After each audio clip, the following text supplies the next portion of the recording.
I study literacy.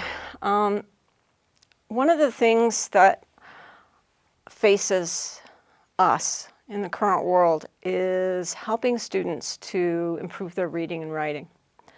One question would be, how many people in the world 200 years ago could not read and write?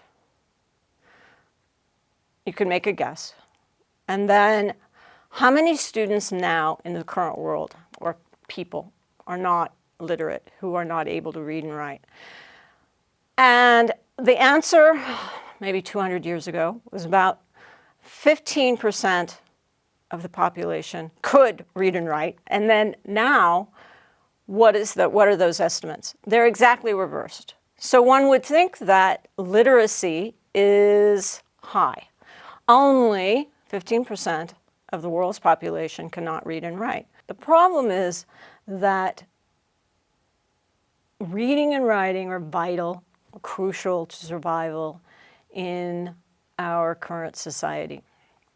In addition, what we see is that a lot of students are not proficient readers and writers. They cannot comprehend challenging text. They may understand the words, they may understand the sentences, but what many teachers remark on is they understand the words and the sentences, but they don't understand the text at a deeper level. In terms of writing, the quality of writing, writing is extremely important to our ability or students' ability to be successful, move on to college, have careers.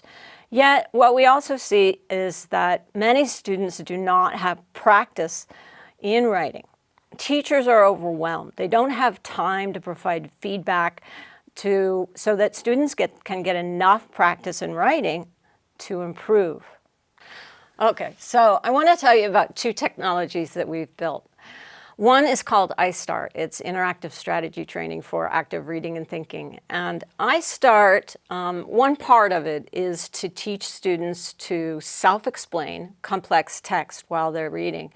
And we combine that with active comprehension strategies like making bridging inferences and elaborating.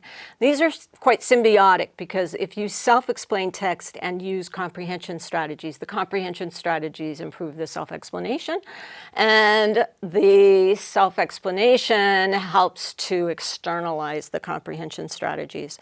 We combine that with natural language processing. So we've used natural language processing to build models that will react as if it were human and provide feedback to the students. So our objective is to provide students with more practice in using comprehension strategies while they're reading.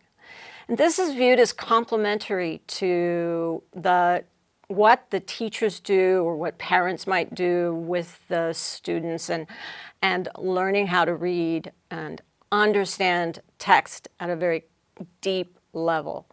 What teachers often remark on is that their students might understand the words and the sentence in the text, but they're not able to learn from the text at a deep level, and that's what iStart is geared to do.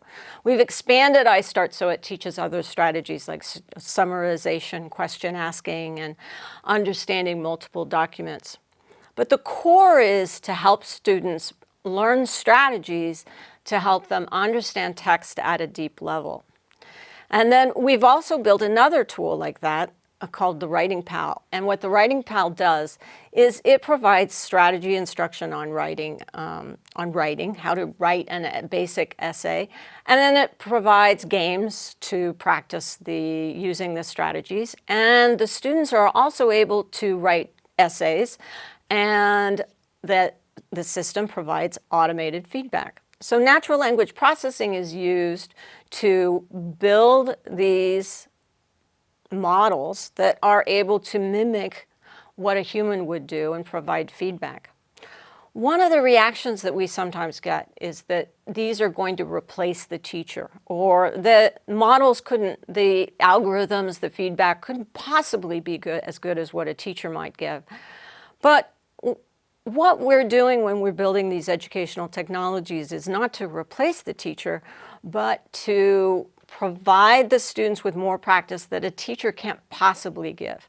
The teachers are overwhelmed, they don't have time.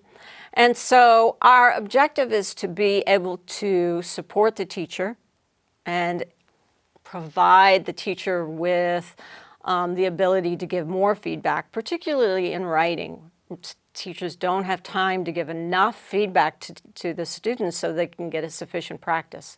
Another objective is to be able to provide students with access to these kinds of tools around the world where they don't have access to teachers who can provide the kinds of instruction on reading and comprehension and writing that they need. So we want to be able to, by building these types of educational technologies, we want to increase access and also to provide scaffolding, to provide support to teachers. And that way, by building these educational technologies, we're hoping to improve education and help to improve reading and writing and literacy across the world.